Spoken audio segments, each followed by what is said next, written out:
So have you ever noticed how some of the best looking outfits on men and women are simple? I'm talking 4, 3, or maybe just a total of 2 different colors. Now there's actually a bit of science behind why this is so. First up, we've got visual load and the human brain. When it comes to colors and patterns, the human brain craves simplicity. If you present it with too many colors, it goes into overdrive trying to figure out what it's looking at. The result is people may notice color clashes and not you, versus with simplicity, they're not trying to figure out the mosaic. No, they get to focus in on you, the man. Next up, let's talk about psychology and evolutionary cues. Human beings have survived for thousands of years being able to spot contrast. Contrast in nature is used to find food, spot threats, and even identify mates. And when a person dresses with a limited color palette, they're able to create high contrast in their outfits. And of course, let's not forget about aesthetics and harmonious colors that naturally go together. Seriously, for any of you guys that have studied photography, art, or physics, you know in nature there are naturally occurring colors that often appear right next to each other. Well, repeating these with 2, 3, or 4 colors in your outfit is a simple, natural, and harmonious way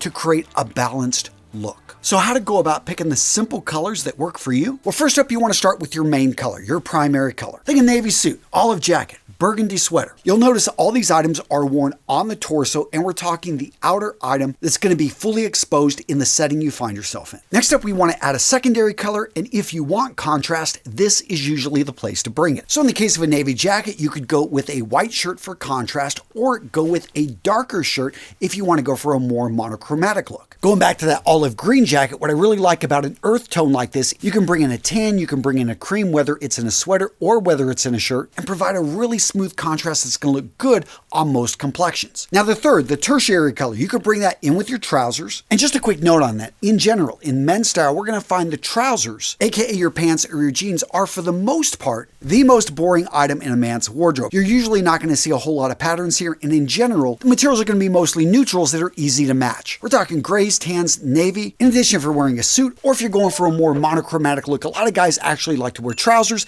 that closely match their jacket or in some cases shirt. So in this case, if you're not bringing the tertiary color in with your trousers, you can bring it in with an accessory. Neckties, pocket squares, even belts and shoes. Now I mentioned neutrals. Guys, if you are going to go for simple looks, understand that neutrals are your best friend. The colors we're talking about here are black, white, various shades of gray, light gray, medium gray, charcoal gray, navy, brown, tan, and even earth tone greens such as olive because of the military influence. Now these neutrals, as the name implies, these are non-vibrant colors. They're not made to be bright, they're not made to stand out. These are a canvas in which brighter colors can work on. And in fact, the 3 characteristics of a good neutral is it's going to be versatile, meaning it's going to match virtually anything. It's going to be balanced, meaning whenever you mix it with a more vibrant color, it's going to help tone that down. And neutrals are considered timeless because, yeah, they've been used since the beginning. A quick pro tip here, when it comes to building your core wardrobe. Suits, trousers, jackets, sweaters, shoes. Keep the vast majority of these pieces in neutral colors. This is going to make your clothing easy to match, and you're going to get a lot more wear out of the pieces you buy. And for adding color to your wardrobe, well, that's the job of accessories and occasionally shirts. Now let's talk about texture.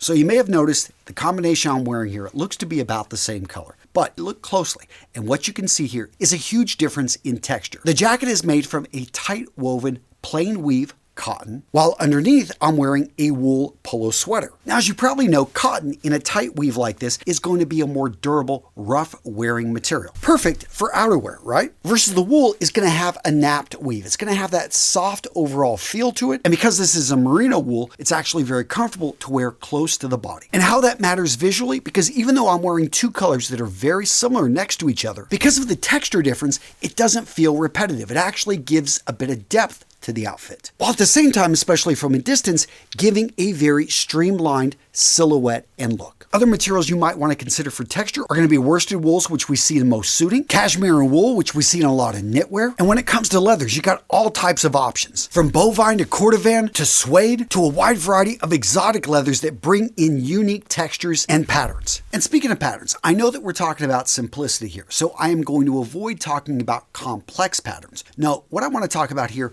are simple patterns that from a distance look like a solid, but when you get up close, you can see that there's a distinctive weave. There's something more than just a plain solid here. Some of my favorites are going to be micro checks, Glen checks, and of course, herringbone weaves. Herringbone weaves are really interesting because, again, you can have the jacket, you can have the trousers made from one particular same color yarn, yet because of the weave, it's going to have additional depth. It's going to look like it almost has some unique colors depending on the way the light hits it. And from a construction perspective, herringbone weaves are some of the toughest weaves out there. Hence why the weave is used pretty much in all types of clothing, whether it's shirts, jackets, or trousers. So let's talk about some simple, classic color combinations we're going to see out there. And let's start this off with the simple black and white. Now, if you're at all familiar with menswear, you are familiar with black tie and white tie, but specifically the tuxedo for most men. This is going to be the most formal you are ever going to dress. And you'll notice in classic black tie, there are only two colors, black and white. Now, occasionally you'll see a rule bender out there bringing in just a little bit of red, maybe in a pocket square or an accessory. But for the most part, these two stark colors provide the highest level of contrast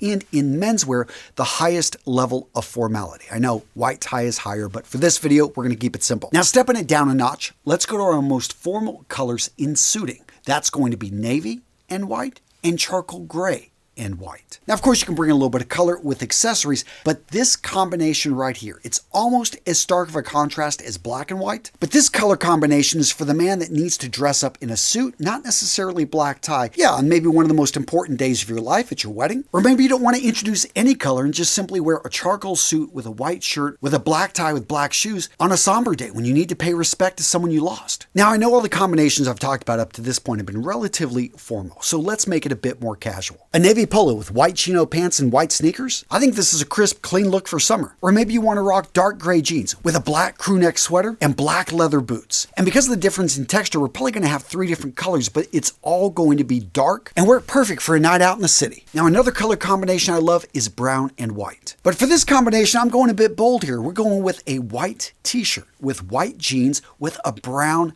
leather jacket. And with this combination, what do you think? Brown boots, or should we go with white sneakers? I don't know. Let me know in the comments which ones you think work. And what do you think about beige and olive? I love this combination. You got the beige shirt with the olive chinos. And again, go with a pair of sneakers or boots, and most likely a dark brown, which I know is starting to take us into the three color combinations, right? So with that, let's go to olive, tan, and light blue. You got the tan chinos, the light blue shirt, the casual olive jacket. I think it looks good. And again, we're going to keep the shoes simple. Go with what you got in your wardrobe. Probably a pair of brown loafers or brown boots. Next up, we've got gray, black, and camel. As you can see, we got gray trousers, a black sweater, and look at that camel jacket right on top. What do you think we should go with for footwear? Brown leather brogues or boots? Now let's get dressed up, but for summer. Let's go with navy, pink, and white. So I've got some white trousers, a navy blazer, and a pink Oxford shirt. What do you think of this combination? I love it. And of course, you could change this up, go with navy chinos. Maybe keep the shirt pink, but this time go with those white sneakers to add a bit of pop with your footwear. And of course, we can't forget khaki, white, and denim blue. A white t-shirt or maybe a white button down, and topping it off, a denim jacket and then the shoes of your choice. Now, gents, if you enjoyed all this information, don't make the mistake of just watching this video and doing nothing. Seriously, information without any action taken is useless. So if you're ready to take action, be held accountable, get a step-by-step guide on how to become the best dressed man in the room? Well, gents, you want to join our freestyle community over at school. This is the RMRS community. It's absolutely free. And when you get over there, you're going to find, yeah, there's great information, but there's also men just like you taking action, sharing their outfits of the day, and sharing their tips and insights on how they are taking this information and taking action. So again, gents, the link to the community is down in the description. Go check it out and join ASAP because we have tons of giveaways and I don't want you to miss them. I want you to start taking action today to become the man you know yourself to be. And that being said, gents, if you are just going to go watch another video, well, at least watch one of ours, right? Come on.